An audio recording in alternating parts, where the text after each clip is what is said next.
मैं सबसे अनुरोध करूंगा कि कृपया, आपकी अपनी नेता आपके बीच में है, आप बहुत देर से बैठे हैं। मैं स्वागत करता हूं पठानकोट की पावन धरती पर आधी आबादी हिंदुस्तान की, जिसके लिए पूरे हिंदुस्तान में आवाज उठाई, लड़की हूं लड़ सकती हूं का नारा देने वाली हिंदुस्तान में महिलाओं की रहबरा आज आपके बीच में है। मैं पठानकोट में उनका आने पर स्वागत करता हूं, अभिनंदन करता हूं। मैं अब पठानकोट के हमारे कैंडिडेट प्रत्याशी अमित विज जी को बुलाऊंगा और प्रियंका गांधी जी का स्वागत करें। अमित विज जी।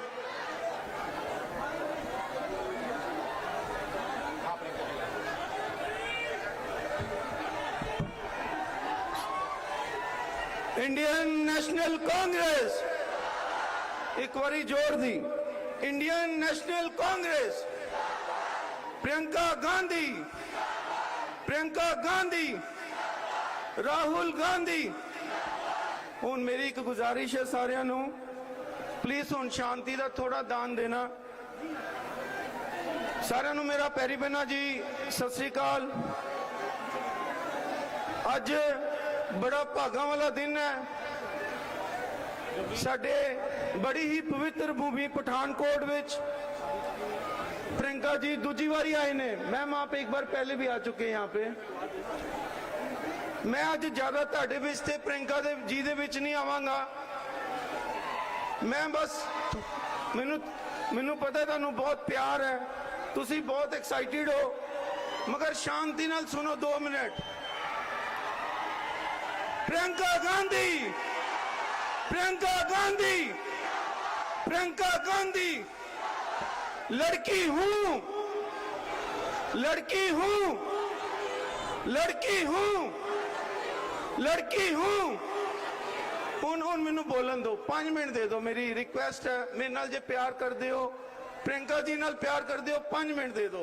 ताड़ी भावनावां असी समझ रहे हैं। मैम बहुत प्यार कर रहे हैं आपसे, एक्साइटेड हैं। मैं 1 मिनट, मेरी भरा मेरी गल सुनो, शांति दो। 5 मिनट, 5 मिनट दो, 5 मिनट। बह जाओ सारे, बह जाओ। चलो मैं शुरू करना। मैं अज सारिਆਂ ਨੂੰ इको ही गल कहांगा। मेरी बेटी ਨੂੰ, मेरी मां ਨੂੰ, मेरी भैन ਨੂੰ हुण डरन दी लोड़ नहीं। मेरी बेटी ਨੂੰ, मेरी मां ਨੂੰ, मेरी भैन ਨੂੰ हुण अगे वधन दी लोड़ है। क्यों? क्योंकि साडी लीडर, साडी भैन, साडी दीदी, साडी बेटी प्रियंका गांधी जी ने एक बारी जोरदार तालियां मारी इन्हां वास्ते। एक बारी जोरदार तालियां। मैम जो तुसी एक होर गल, ए पंजाबी भी ने, इन्हां दा विआह एक पंजाबी परिवार च होया है। एक बारी होर जोरदार तालियां मारो जी। ए साडी बेटी भी है, ए साडे नूह भी ने। अपनी नूह वास्ते, अपनी बेटियां वास्ते, बेटी वास्ते एक बारी होर तालियां मारो जी। मैम गरीबों की बात करेंगे, मजबूरों की बात करेंगे। आपका और राहुल जी का, मैडम सोनिया गांधी का जो डिसीजन रहा है चरणजीत सिंह चन्नी जी को बनाने का, एक गरीब परिवार से निकले हुए बच्चे को चीफ मिनिस्टर की उपलब्धि देने का, मैं भी एक जीता जागता सबूत हूं। मैं भी एक गरीब परिवार से निकल के, आज आपने पिछली बार हमें एमएलए बनने का मौका दिया और हम इनकी सेवा कर रहे हैं। मैं आज ज्यादा नहीं बोलूंगा, मैम आपको सुनना चाहते हैं, मैं खत्म करता हूं। मैं बस इन्ना कहांगा, प्रियंका जी ਨੂੰ ਅਸੀਂ बुलावांगे। मैम दसणगे कि उन्होंने 1100 रुपए का सिलेंडर, 1100 रुपया ते 8 सिलेंडर क्यों फ्री किते। प्रियंका जी दसणगे तुहानू बिजली क्यों माफ की, पानी क्यों माफ किया, जनरल कैटेगरी मिडिल क्लास नू ਮਦਦ ਕਰਨ ਵਾਸਤੇ ਬਿਜਲੀ ਦੇ ਰੇਟ ਕਿਉਂ ਘਟਾਏ। ਮੈਡਮ ਤੁਹਾਨੂੰ ਦੱਸਣਗੇ ਮੇਰਾ ਘਰ ਮੇਰੇ ਨਾਮ, ਮੇਰਾ ਘਰ ਮੇਰੇ ਨਾਮ। ਗਰੀਬ ਆਦਮੀ ਇੱਕ ਘਰ ਵਿੱਚ ਰਹਿ ਰਿਹਾ ਹੈ, 50-50 ਸਾਲ ਤੋਂ ਰਹਿ ਰਿਹਾ ਹੈ, ਉਹ ਆਪਣੇ ਘਰ ਦੀ ਰਜਿਸਟਰੀ ਉਹਦੇ ਨਾਮ ਨਹੀਂ ਹੈ। ਇਹ ਮੈਡਮ ਆਪਣੇ ਆਪ ਤੁਹਾਨੂੰ ਦੱਸਣਗੇ ਇਹਨਾਂ ਨੇ ਕਿਉਂ ਕੀਤਾ ਹੈ ਜੀ। ਬੇਟੀਆਂ ਨੂੰ ਪੜਾ ਰਹੇ ਨੇ, ਬੇਟੀਆਂ ਨੂੰ ਅੱਗੇ ਵਧਾ ਰਹੇ ਨੇ, ਬੇਟੀਆਂ ਨੂੰ ਕਹਿ ਰਹੇ ਨੇ ਮੇਰੇ ਨਾਲ ਮੋਢਾ ਦੇ ਨਾਲ ਮੋਢਾ ਲਾ ਕੇ ਚੱਲੋ, ਮੈਂ ਤੁਹਾਨੂੰ ਇਸ ਦੇਸ਼ ਦੀ ਚੰਗੀ ਤੋਂ ਚੰਗੀ ਜਗ੍ਹਾ ਤੇ ਪਹੁੰਚਾਵਾਂਗੀ। ਇਹ ਪ੍ਰਿयंका जी ਦਾ वादा है। और मेरी भी बेटी है मैम, मेरी भी बेटी है वृंदा, यहाँ ये सारी जो हल्के की बेटियां मेरी हैं। आपके आगे बढ़ने से आपने जो एक नारा दिया मैम, लड़की हूं लड़ सकती हूं, ये दिल को छूता है मैम। और आज जिस समाज में, जिस परिवार में, जिस देश में औरत, बेटी, बहन की इज्जत नहीं है, वो समाज खत्म है मैम, वो घर भी खत्म है। और आपने इतना हौसला बुलंद किया है, हम आपके शुक्रगुजार हैं। आज एक गल पक्की हो गई है वीरो, मेरी भैनों, आज ते मेरे वास्ते, साडे पठानकोट वास्ते सूरज आपे चल के आ गया जी, सूरज आपे चल के आ गया साडे कोल। Elevated track, medical college, Hindu cooperative bank का मर्जर, मेरे कम्युनिटी हॉल मैडम को मैं आपे करा लेने ने, क्योंकि जो चीफ मिनिस्टर साहब नूं कहणगे उन्होंने करना ही करना है। तुहाडा प्यार देख के मैनूं पता है कि यह पठानकोट वास्ते सब तो ज्यादा करनगे। मैं अपनी बेटियां नूं एक गल कहांगा, मेरी मैडम नाल रस्ते च गल हुई है, तुहाडी पढ़ाई, तुहाडी लिखाई, तुहाडा स्किल, तुहाडी एजुकेशन, साडे बेटे कहंदे मैं ओरे ऊपर सब तो ज्यादा ध्यान देवांगी कि साडी बेटियां पढ़ सकन, साडी बेटियां अगे बढ़ सकन। 50% दी मैं कोई सीधा बुला दो, मैं हूं अच्छा, मैं हूं माइक छड़ रहा बॉस, असी तो मिलते रहने आ। मैं हूं चेतन साहब नूं कहना कि अगले दा कार्यक्रम करन। Thank you so much. Bharat माता की। एक बारी मैं मैम दा नारा लाना दिल नाल नहीं, इन्हां नूं प्यार नाल दीदी कहंदे ने जी, साडी भैन है जी, साडी बेटी भी है। तो मैं कहांगा प्रियंका दीदी तो ही कहना जिंदाबाद, फिर मैं कहना प्रियंका साडी बेटी तो ही कहना जिंदाबाद, क्योंकि मावा भी बैठी हैं। प्रियंका दीदी, प्रियंका दीदी, प्रियंका दीदी, साडी बेटी, जोर दी, साडी बेटी, साडी बेटी। तुहाडा बहुत बहुत शुक्रिया जी।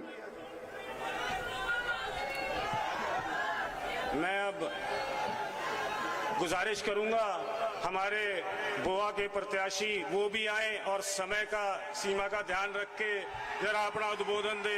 जोगिंदर पाल जी।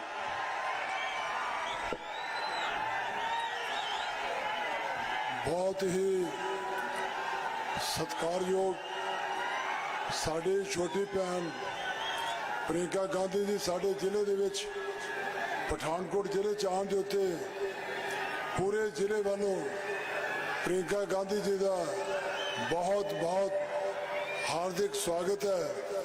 और प्रियंका जी ने मैं कहना चाहना, असी सारे तुहाडे गांधी परिवार के बहुत फैन है, खास करके मैं शेड्यूल कास्ट होने के नाते तुसी जिहड़ा सीएम साडा चन्नी जी दिता है, गांधी परिवार का शेड्यूल कास्ट कभी भी दे नहीं दे सकते।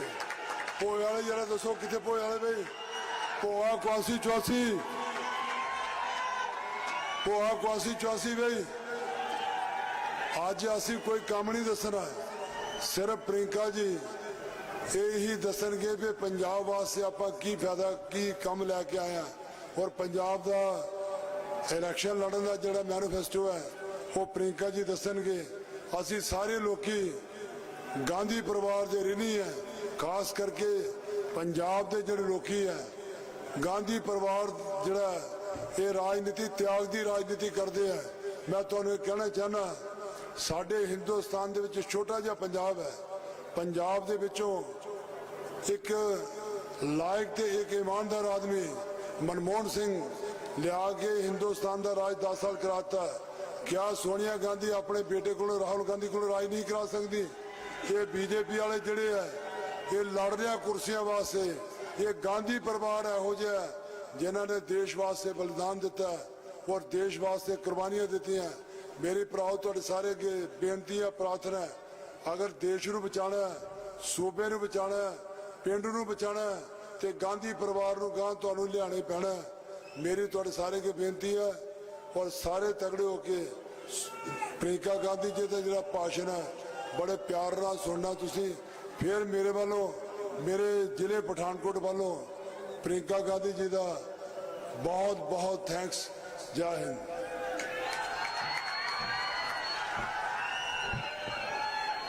मैं गुजारिश करूंगा हमारे सुजानपुर से जो कैंडिडेट है वो भी आए और अपनी वोट की अपील कुछ शब्दों में करें। नरेश पुरी जी।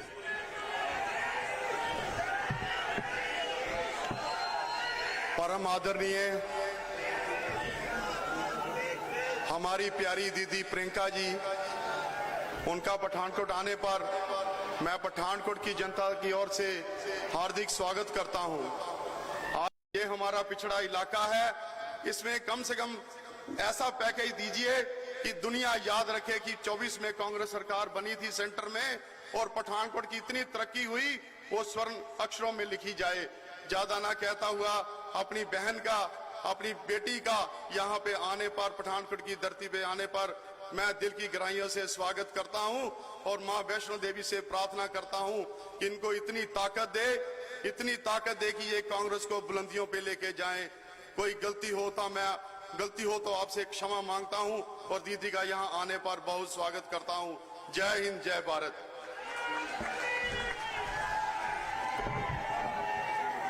मैं अब बुलाना चाहूंगा पंजाब के युवाओं के दिलों की धड़कन और हमारे बहुत ही युवा जुझारू साथी, मेंबर पार्लियामेंट रहे, यूथ कांग्रेस के प्रधान रहे रवनीत सिंह बिट्टू जी को कि वो आए और पठानकोट के युवाओं को और जनता को संदेश दें। बहुत ही सत्कारयोग, मानयोग लोकां दे दिलां दियां आसां साडे प्रियंका गांधी जी, साडे तीनों ही कैंडिडेट विज साहब, जोगिंदर जी, साडे पुरी साहब हुणी, नरेश जी बोल के गए ने।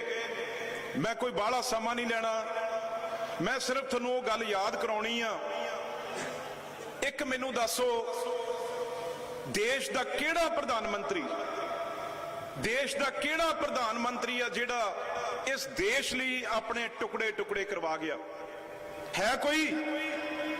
ये जिस परिवार दी धी, जिस प्रताप दी शान, इसदा चेहरा देखो, उस चेहरे चो झलकदा है भी जे कोई हिंदुस्तान दी आन शान बान, एक मां एक भैन, साडी इज्जत, वो प्रियंका गांधी है। तुसी इंदिरा गांधी जी नूं देखिया, वो भी थोड़े कोल उरे आके भाषण दिंदे रहे ने इस देश खातर। तुसी राजीव गांधी जी नूं देखिया की कुछ इस देश खातर कीता, पर जाना वार गए दोनों जाना। पर अज वो परिवार थोड़े कोल वोटां मंगण नूं आए। इन्हां नूं तां वैसे ही सानू घरे बैठे कहना चाहिदा भी तुसी जेड़े साडे ते परिवार वारते, तुसी अपनियां प्राइम मिनिस्टरशिपां वारतियां, हथ खड़ के इन्हां नूं कहो भी 100% प्रियंका जी असी थोड़े नाल आ, थोड़ी कुर्बानी आ। इन्हां नूं एक बार हथ खड़े सारे करके विश्वास दिवाओ इस गल दा भी सारा पंजाब थोड़े नाल आ। साडे अर्गे खड़े आ, मैं सरदार बेअंत सिंह जी दा पोता, किन्हां तो सिक्ख्या लैके उन्होंने पंजाब च अतवाद खत्म किया। जदों रोज मार जाते सी, 4 बंदे भी कांग्रेस पार्टी दे इकट्ठे हुंदे सी तां रात नूं उन्हां नूं गोलियां मार के मार दिता जांदा सी, कांग्रेसियां नूं शहीद कर दिता जांदा सी। ਇਹਨਾਂ ਨੇ ਰਾਜੀਵ ਗਾਂਧੀ ਜੀ ਨੇ ਸ਼ਹੀਦ ਆਜ਼ਮ ਸਰਦਾਰ ਬੇਅੰਤ ਸਿੰਘ ਨੂੰ ਮੁੱਖ ਮੰਤਰੀ ਬਣਾਇਆ, ਪੰਜਾਬ ਦਾ ਪ੍ਰਧਾਨ ਬਣਾਇਆ, ਤੇ ਤੁਹਾਡੇ ਨਾਲ ਜੋ ਵਾਅਦਾ ਕੀਤਾ ਵੀ ਪੰਜਾਬ 'ਚ ਮੈਂ ਅਮਨ ਸ਼ਾਂਤੀ ਲਿਆਉਂ, ਮੈਂ ਰਵਾਂ ਨਾ ਰਵਾਂ, ਤੁਸੀਂ ਉਹਨਾਂ ਨੂੰ ਮੁੱਖ ਮੰਤਰੀ ਬਣਾਇਆ। ਤੇ ਜਿੱਦਣ ਸ਼ਾਂਤੀ ਅਮਨ ਸ਼ਾਂਤੀ ਹੋਈ, ਪਰ ਉਹ ਬੰਬ ਦੇ ਟੁਕੜੇ ਟੁਕੜੇ ਹੋ ਗਏ ਉਹਨਾਂ ਦੇ ਸਰੀਰ ਦੇ। ਪਰ ਅੱਜ ਪੰਜਾਬ ਅਮਨ ਸ਼ਾਂਤੀ 'ਚ ਵਸਦਾ। ਅਸੀਂ ਉਹਨਾਂ ਤੇ ਵਿਸ਼ਵਾਸ ਕਰਨਾ ਜਾਂ ਅਸੀਂ ਜਿਹੜੇ ਬਾਹਰੋਂ ਇਹ ਨਕਲੀ ਯਾਰ ਟੋਪੀ ਜਿਹੜੀ ਗੱਲ ਸੀ ਉਹ ਨਹਿਰੂ ਜੀ ਦੀ ਸੁਣੀ ਸੀ। ਇਹ ਕਿਹੜੀ ਲਿਫਾਫੇ ਜੀ ਦੀ ਟੋਪੀ ਆ ਜਿਹੜੀ ਹਵਾ ਨਾਲ ਮੁੜ ਜਾਂਦੀ ਆ? ਸਾਡੇ ਮੋਦੀ ਸਾਹਿਬ, ਸਾਡੇ ਪ੍ਰਧਾਨ ਮੰਤਰੀ ਨੇ, ਦੇਸ਼ ਦੇ ਪ੍ਰਧਾਨ ਮੰਤਰੀ ਨੇ, ਪਰ ਉਦੋਂ ਭੁੱਲ ਗਏ ਸਾਡਾ ਕਿਸਾਨ, ਸਾਡਾ ਆੜਤੀਆ, ਸਾਡਾ ਮਜ਼ਦੂਰ 1.25 ਸਾਲ ਬਾਰਡਰ ਤੇ ਬੈਠਾ ਰਿਹਾ, 1.25 ਸਾਲ। ਉਦੋਂ ਪ੍ਰਧਾਨ ਮੰਤਰੀ ਜੀ ਨੂੰ ਪੰਜਾਬ ਯਾਦ ਨਹੀਂ ਆਇਆ।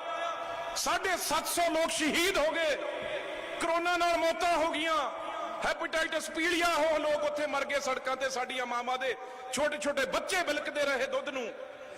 1.25 ਸਾਲ ਪ੍ਰਧਾਨ ਮੰਤਰੀ ਨੇ ਪੰਜਾਬ ਨੂੰ ਰਗੜਿਆ, ਸੜਕਾਂ ਤੇ ਰੋਲਿਆ। ਉਹ ਪੰਜਾਬੀ ਜਿਹੜੇ ਬਾਰਡਰ ਤੇ ਅਸੀਂ ਪੰਜਾਬ ਦੇ ਦੇਸ਼ ਦੀ ਇੱਜ਼ਤ ਬਿਠਾਈ ਬੈਠੇ ਆ, ਸਾਨੂੰ ਦਿੱਲੀ ਜਾਣ ਦੀ ਵੀ ਇਜਾਜ਼ਤ ਨਹੀਂ। ਆ ਕੇਜਰੀਵਾਲ ਨਾਲ ਰਲ ਕੇ ਮੋਦੀ ਦੇ ਉੱਥੇ ਬੈਰੀਗੇਡ ਤੇ ਕਿੱਲ ਲਾਏ ਤੁਹਾਡੇ ਮੂਹਰੇ। ਤੁਸੀਂ ਭੁੱਲ ਜਾਓਗੇ? ਕਿਵੇਂ ਭੁੱਲ ਜਾਓਗੇ ਤੁਸੀਂ ਉਹ ਗੱਲ? ਮੈਨੂੰ ਦੱਸੋ, ਭੁੱਲਣ ਵਾਲੀ ਗੱਲ ਹੈ ਜਦੋਂ 1.25 ਸਾਲ ਤੁਹਾਨੂੰ ਤੜਫਾਇਆ? ਫਿਰ ਆਪਾਂ ਕਾਹਦੇ ਪੰਜਾਬੀਆਂ ਜੇ ਇਹ ਗੱਲ ਭੁੱਲ ਗਏ? ਅੱਜ ਉਹਨਾਂ ਦੀ ਹਿੰਮਤ ਕਿਵੇਂ ਪੈ ਜੇ? ਕੇਜਰੀਵਾਲ ਉੱਥੇ ਦਾ ਚੀਫ ਮਿਨਿਸਟਰ ਸੀ, ਇਹ ਉੱਥੇ ਦਾ ਪ੍ਰਧਾਨ ਮੰਤਰੀ ਸੀ, ਇਹਨਾਂ ਦੀ ਜੁਰਤ ਕਿਵੇਂ ਪੈ ਗਈ ਸਾਨੂੰ ਰੋਕ ਕੇ ਉੱਥੇ ਬਾਰਡਰ ਤੇ? ਦੋਨਾਂ ਜਾਣਿਆਂ ਨੇ ਪੰਜਾਬੀਆਂ ਨਾਲ ਉਹ ਕੀਤਾ ਤੁਹਾਡੇ ਮੂਹਰੇ ਆ। ਬਹੁਤ ਵਧੀਆ। ਮੈਂ ਤੁਹਾਨੂੰ ਦੱਸਦਾ, ਮੈਂ 52 ਵਿਧਾਨ ਸਭਾ ਹਲਕੇ ਕਵਰ ਕਰ ਚੁੱਕਿਆ। ਬਹੁਤ ਵੱਡੀ ਮਾਝੇ 'ਚ ਕਹਿ ਦਿੰਦੇ ਆ ਜੀ ਅਕਾਲੀਆਂ ਦਲ ਨਾਲ ਫਾਈਟ ਆ, ਮਾਲਵੇ 'ਚ ਕਹਿੰਦੇ ਆਮ ਆਦਮੀ ਨਾਲ ਫਾਈਟ ਆ, ਤੇ ਦੁਆਬੇ ਦੇ ਵਿੱਚ ਬੀਐਸਪੀ ਤੇ ਅਕਾਲੀ ਦਲ ਨਾਲ ਫਾਈਟ ਆ। ਪਰ ਤਿੰਨੋਂ ਜਗ੍ਹਾ ਜਿਹੜੀ ਕਾਂਗਰਸ ਪਾਰਟੀ ਉਰੇ ਬੀਜੇਪੀ ਆ, ਤੁਹਾਡੇ ਇੱਕ ਦੋ ਜਗ੍ਹਾ ਜਿਹਦੇ ਨਾਲ ਲੜਾਈ ਆ, ਪਰ ਕਾਂਗਰਸ ਹਰ ਪਾਸੇ ਆ। ਪਿਛਲੀ ਵਾਰ ਵੀ ਇਹ ਕਹਿੰਦੇ ਸੀ 100 ਸੀਟਾਂ, ਜਦੋਂ ਰਹਿ ਗਈਆਂ 22, 21 ਤੇ ਉਹਦੇ ਵਿੱਚੋਂ 10 ਭੱਜ ਕੇ ਕਾਂਗਰਸ 'ਚ ਆ ਗਏ। ਤੇ ਇਸ ਕਰਕੇ ਤੁਸੀਂ ਇਹ ਲੋਕਾਂ ਤੇ ਵਿਸ਼ਵਾਸ ਕਰੋਗੇ? ਤੁਸੀਂ ਕਾਂਗਰਸ ਪਾਰਟੀ ਅੱਜ ਪ੍ਰਿਯੰਕਾ ਗਾਂਧੀ, ਗਾਂਧੀ ਪਰਿਵਾਰ ਤੋਂ ਵੋਟਾਂ ਮੰਗਣ ਆਇਆ ਤਿੰਨੋਂ ਕੈਂਡੀਡੇਟਾਂ ਨੂੰ। ਜਿਹੜੀ ਅੱਜ ਦੀ ਸਰਵੇ ਰਿਪੋਰਟ ਹੈ ਸਾਡੇ ਕੋਲ, ਅਸੀਂ ਹੁਣੀ ਦੇਖ ਰਹੇ ਸੀ, ਮੈਂ ਤੇ ਪ੍ਰਿਯੰਕਾ ਗਾਂਧੀ ਜੀ ਸਤਿਕਾਰਯੋਗ, ਤਿੰਨੋਂ ਸੀਟਾਂ ਜਿਹੜੀਆਂ ਤੁਹਾਡੀਆਂ ਪਠਾਨਕੋਟ ਦੀਆਂ ਵੱਡੀ ਲੀਡ ਨਾਲ ਕਾਂਗਰਸ ਪਾਰਟੀ ਜਿੱਤਣ। ਆਖਰੀ ਦੋ ਗੱਲਾਂ ਹੋਰ ਮਾਰ ਦੋ। ਧੰਨਵਾਦ। ਜੈ ਹਿੰਦ। ਵਾਹਿਗੁਰੂ ਜੀ ਕਾ ਖਾਲਸਾ, ਸ੍ਰੀ ਵਾਹਿਗੁਰੂ ਜੀ ਕੀ ਫਤਿਹ।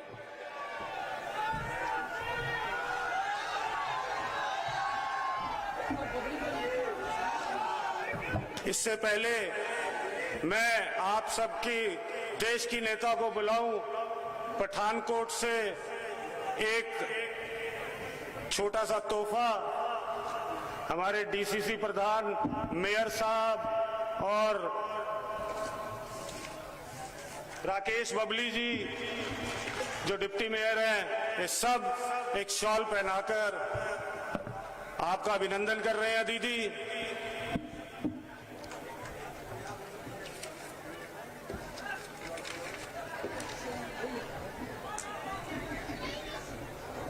इससे पहले मैं हमारी नेता और प्रियंका जी को बुलाऊं, मैं 2 लाइन उनके लिए बोलूंगा। कैंचियां क्या खाक आपको उड़ने से रोकेंगी, कैंचियां क्या खाक आपको उड़ने से रोकेंगी, आप पंखों से नहीं हौसलों से उड़ा करती है। ऐसी शख्सियत आज हमारे बीच में है। मैं उनका अभिनंदन करता हूं और उनको आमंत्रित करता हूं कि पठानकोट की जनता को अपना संदेश दे। प्रियंका जी।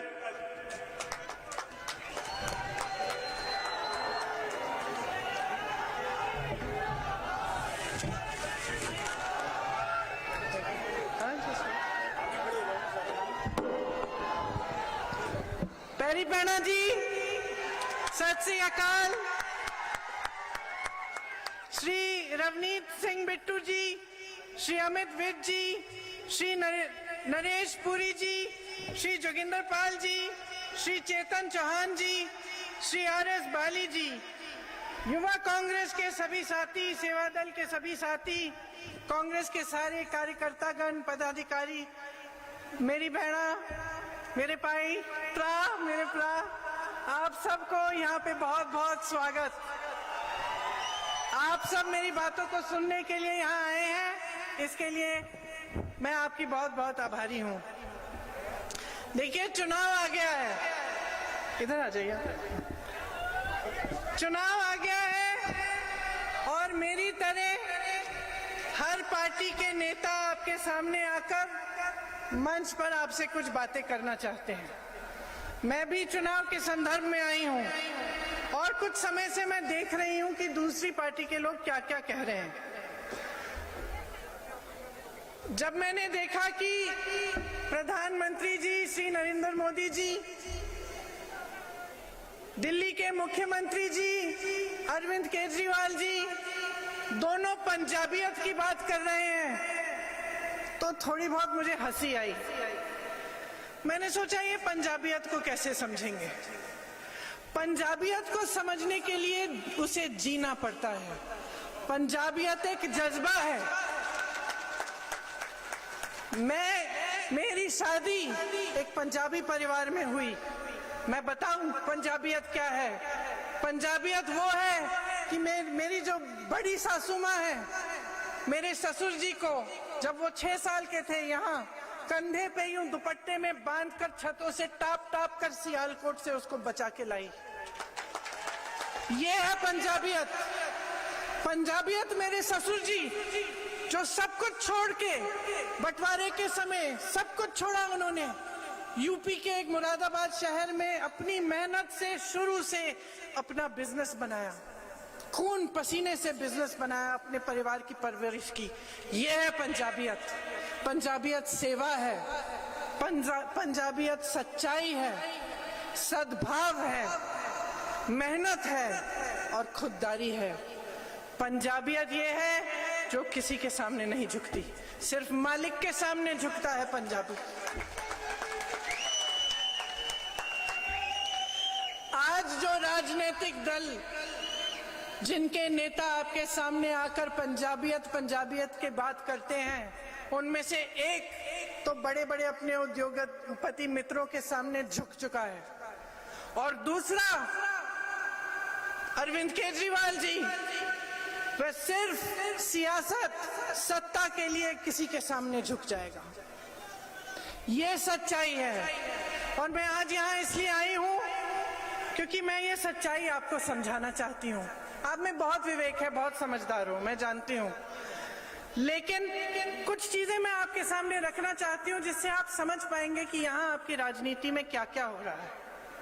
देखिए, पूरी तरह से देश में अमीरों के लिए राजनीति चल रही है। अगर आप देखें कि यहाँ पठानकोट में कितनी छोटे छोटे बिजनेस हैं, मध्यम बिजनेस हैं, दुकानदार हैं जो अपनी रोजी रोटी चैन से कमाते थे, आज उनकी क्या परिस्थिति है।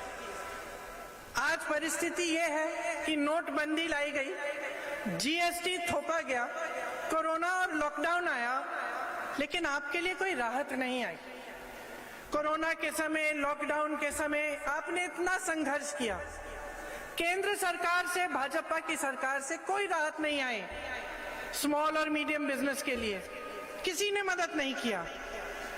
रोजगार की इतनी बड़ी समस्या है, रोजगार आते कहां से थे? बड़े बड़े पीएसयू से आते थे, रेलवेज, बीएचईएल, इस तरह के पीएसयू से। सारे के सारे पीएसयू बेच डाले। किसको बेचे? उन्हीं दो उद्योगपतियों के सामने को बेच दिए जिनके सामने आप रोज रोज झुकते हैं। बेच दिया आपने, और जो नहीं बेचे हैं उनको बेचने की योजना कर रहे हैं।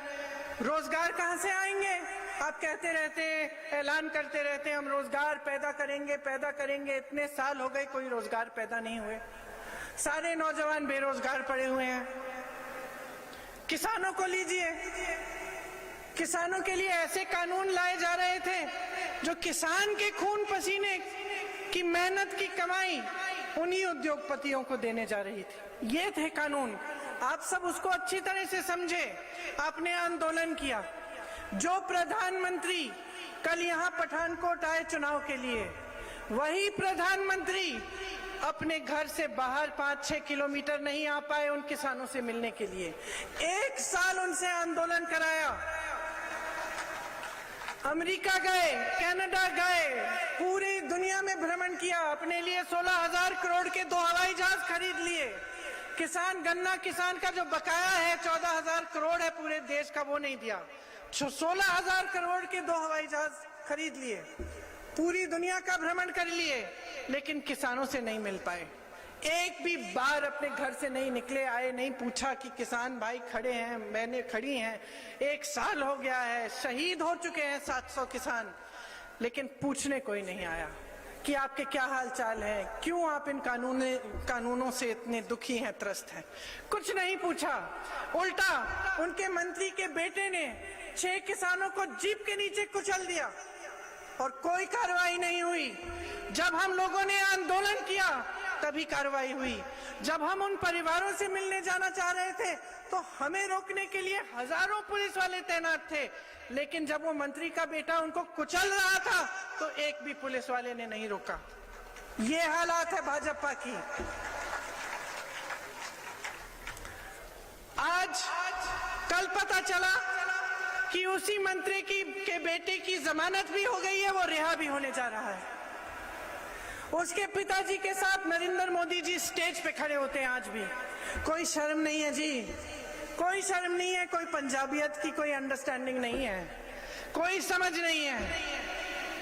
तो आपके सामने जो बातें हो रही हैं वो सच नहीं है, खोखली बातें हैं, उनकी नीयत खोटी है, झूठ है ये बातें। सब कहते हैं, कोई कहता है धर्म के आधार पर वोट दीजिए, कोई कहता है सुरक्षा के आधार पर वोट दीजिए, कोई आपकी आस्था का इस्तेमाल करता है, कोई आपको असुरक्षित महसूस कराना चाहता है ताकि उसके आधार पर वोट मिले, लेकिन कोई विकास के बारे में नहीं बोल रहा है, कोई आपकी समस्याओं के बारे में नहीं बोल रहा है। सब कहते हैं नई सरकार देंगे। अरे पहले एक सरकार तो चलाइए। आपको मालूम है दिल्ली में पुलिस भी इनके अंडर नहीं है, अरविंद केजरीवाल जी के अंडर। जब पुलिस ही आपके अंडर नहीं है तो आपने तो पूरी सरकार कभी जिंदगी में चलाई नहीं है। आप पंजाब आकर कौन सा लॉ एंड ऑर्डर देंगे? आप पंजाब आकर कौन सी सरकार चलाएंगे? आपकी तो ऐसी सरकार है जो एक भी फाइल पास नहीं कर सकती। एक बिल आया, मोदी जी ने, भाजपा ने एक बिल करवाया, पास करवाया, उसके जरिए आप तो फाइल भी खुद पास नहीं कर सकते बगैर उनकी इजाजत से। सरकार आपने चलाई नहीं है। आप पंजाब आके कह रहे हैं कि आप यहाँ पे नई सरकार देंगे। देखिए, आपने वो कहावत सुनी है, बड़े मियाँ तो बड़े मियाँ, छोटे मियाँ, फिर से बोलिए, छोटे मियाँ। बड़े मियाँ कौन? प्रधानमंत्री नरेंद्र मोदी जी। छोटे मियाँ कौन? मुख्यमंत्री अरविंद केजरीवाल जी। अब यही हालत है, मैं बताती हूँ कैसे। दोनों का जन्म कहां से हुआ? आरएसएस से। एक आरएसएस से उभरे, दूसरे ने एक आंदोलन किया हमारी सरकारों के खिलाफ, जिसका पूरा समर्थन आरएसएस ने किया था। एक ने आपको गुजरात मॉडल दिया। 2014 में पूरे देश ने उन पे आस्था, अपनी आस्था डाली उनमें, गुजरात मॉडल बोला और उनको वोट देके जिताया। कौन सा गुजरात मॉडल देखा है अपने देश में? उनका अब गुजरात मॉडल हो गया है। 2 गुजराती उद्योगपति हैं उनके, उन्हीं पर मॉडल चल रहा है। पूरा देश बेचा जा रहा है उनको। गरीब की कोई सुनवाई नहीं है, विकास की कोई बात ही नहीं है। अब दूसरे कह रहे हैं कि आपको दिल्ली मॉडल दिखाएंगे। मैं दिल्ली की हूं, मैं बताती हूं दिल्ली मॉडल। कोरोना में आपने देखा क्या हुआ? क्या हुआ दिल्ली में? सड़कों पे लोग दम तोड़ रहे थे। सड़कों पे ऑक्सीजन नहीं मिल रहा था, सुविधाएं नहीं थी। क्यों? अगर इतनी बड़ी काम किए हैं इन्होंने, स्वास्थ्य की सुविधाएं बनाई हैं, तो क्यों नहीं दिखी उस समय? शिक्षा के संस्थान कितने बनाए हैं इन्होंने? ना मोदी जी ने बनवाए, ना केजरीवाल जी ने बनवाए।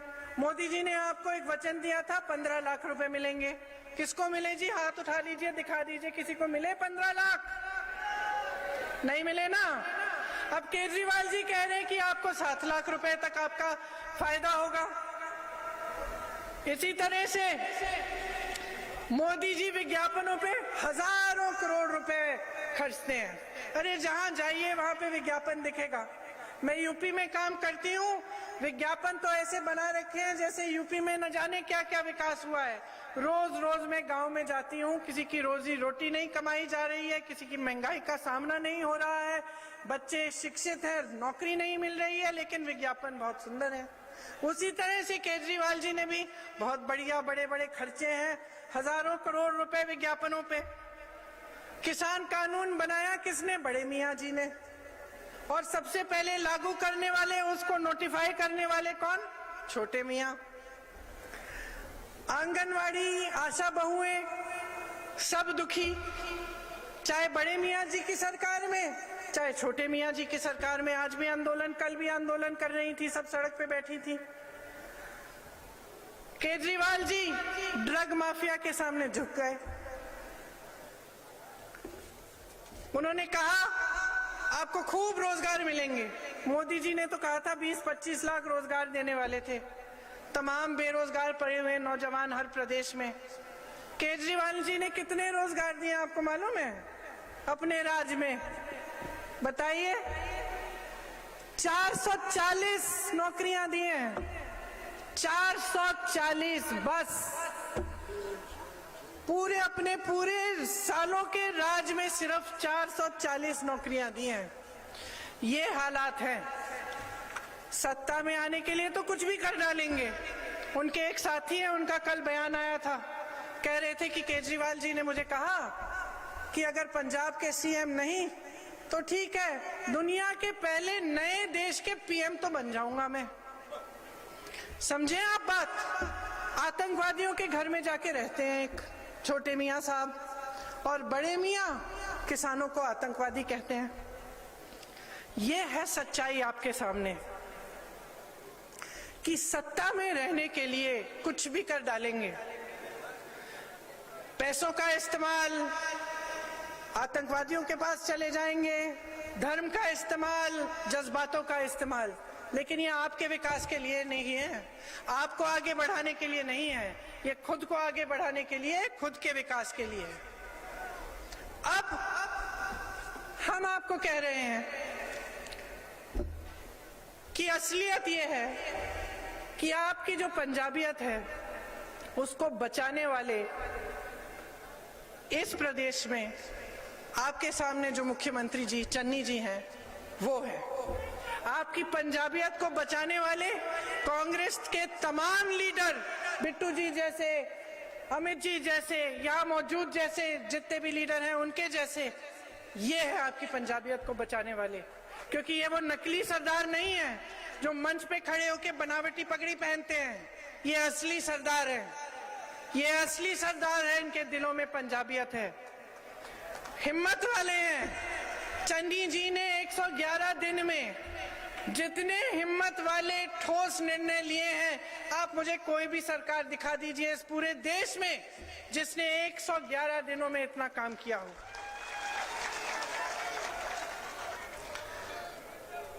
इनके क्या काम रहे 111 दिन में? 6,400 करोड़ किसानों को का कर्जा माफ किया है, 1,500 करोड़ के बिल माफ किए बिजली के, किसानों को मुफ्त बिजली दी है, बिजली की रेट 3 रुपए यूनिट की है, औद्योगिक बिजली का रेट 5 रुपए यूनिट, पानी के दाम ग्रामीणों के इलाकों में घटाकर 50 रुपए प्रति माह कर दिया है। शहरों में जो वाटर सप्लाई है, जो सूरज का सप्लाई है, उसके 700 करोड़ के बिजली के बिल माफ किए हैं, गौशालाओं में बिजली के बिल माफ किए हैं, पेट्रोल डीजल के दाम घटाए हैं, 3.5 लाख कंस्ट्रक्शन के श्रमिकों को 3,100 रुपए दिए गए हैं, दलित और पिछड़े वर्ग के लिए 60 करोड़ के कर्जे माफ किए हैं, दलित परिवारों के लिए 200 यूनिट बिजली फ्री की है, रसोईया बहनों को का मानदेय 3,000 रुपए तक किया है और 12 महीनों के लिए किया है, 10 महीनों से बढ़ाकर 33% सरकारी नौकरी चन्नी जी और हमारी सरकार कह रहे हैं कि आपको महिलाओं के लिए मिलेंगी। महिलाओं को मुफ्त बस यात्रा मिलेगी। जितनी भी सरकारी बसें हैं उनमें आपको टिकट नहीं खरीदना पड़ेगा। पंचायतों में आपको 50% आरक्षण मिलेगा। और आगे बढ़कर हम ये कह रहे हैं कि हम 1 लाख रोजगार बनाना चाहते हैं और जो बेरोजगार नवयुवक है उसको 1100 रुपए प्रति माह मिलेगा ताकि वो कम से कम अपने पैरों पे थोड़ा खड़ा होना शुरू करे। जरूरतमंद परिवारों को हर साल 8 गैस सिलेंडर मुफ्त मिलेंगे। माफ करिए, बेरोजगार नौजवानों को नहीं, महिलाओं को प्रति माह 1100 रुपए का मिलेगा। महिलाओं को माफ करिए। सरकारी अस्पतालों में 20 लाख तक मुफ्त इलाज होगा। पंजाब में सभी निवासियों को 100 दिन का रोजगार का गारंटी मिलेगा। मतलब आप सबको कम से कम 100 दिन का रोजगार मिलेगा। आंगनबाड़ी की बहनों का मानदेय 10,000 रुपए प्रति माह होगा।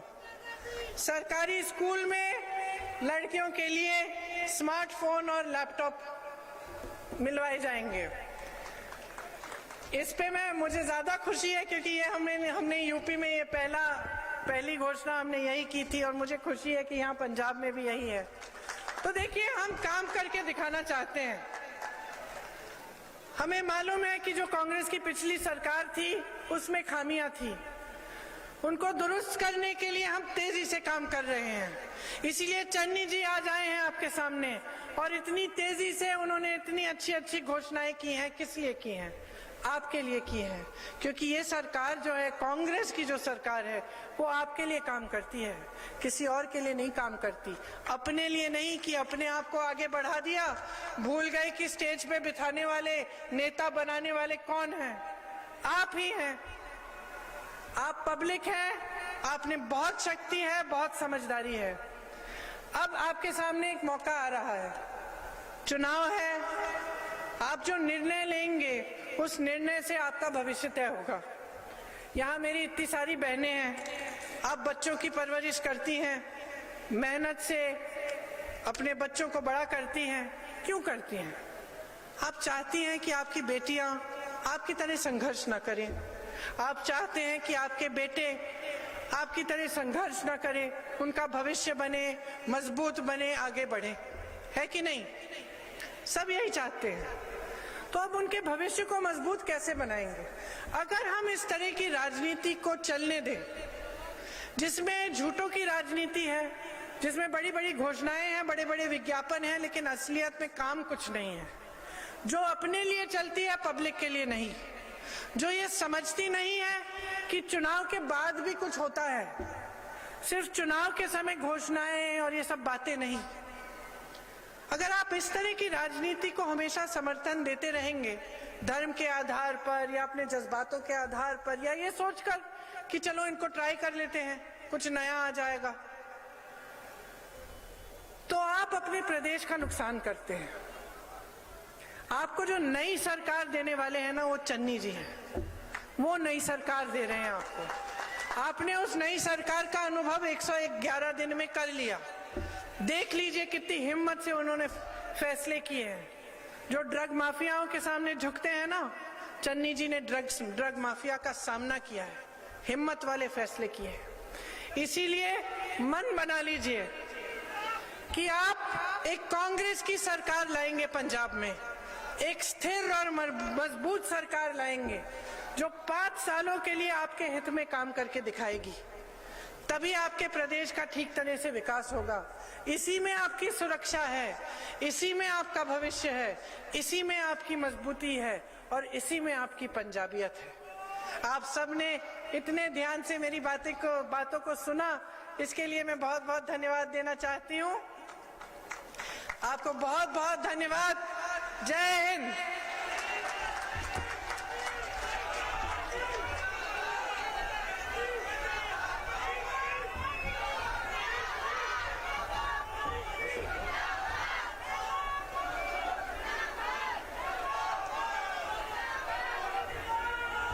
मैं प्रियंका जी का यहाँ आने पर पठानकोट पर विशेष तौर पर आपने समय निकाला, यूपी से व्यस्त होकर पंजाब को आपने इतना समय दिया, आपका बहुत बहुत शुक्रिया करता हूँ, धन्यवाद करता हूँ, खैर मकदम करता हूँ। और प्रियंका जी को पठानकोट से ये विश्वास दिलाकर भेजते हैं कि ये तीनों सीट हम उनकी झोली में डालेंगे। प्रियंका गांधी, प्रियंका गांधी, प्रियंका गांधी, प्रियंका